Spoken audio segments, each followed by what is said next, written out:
আসলে পরিকল্পিতভাবে বাংলাদেশ জামাতে ইসলামী এই ঘটনা করেছে, যারা এদেশের স্বাধীনতাও বিশ্বাস করে না। আমি এর জন্য তীব্র নিন্দা এবং ধিক্কার জানাই।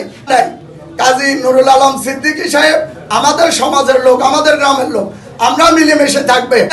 জামাত ইসলামের আইডি থেকে বিভিন্ন ভাবে এটাকে হাইলেস করাইতেছে, কলঙ্ক জড়াইতেছে ওই বট বাহিনী। আমি গুপ্ত বাহিনীকে ধিক্কার জানানোর জন্য সম্মানিত জাতীয় সংসদ সদস্যের কাছে আমি আহ্বান জানাই। জামাত এবং সাংস্কৃতিক মুক্তিজোটের সাথে তাদের অন্তদ্বন্দ্ব ছিল নির্বাচনে, আমি যতটুকু জানি তারা দুই গ্রুপ এবং নুর আলম সিদ্দিকীর মাধ্যমে তাদের মাধ্যমে হয়তো অর্থ আত্মসাৎ নিয়ে একটা বিরোধ ছিল। ওই বিরোধটা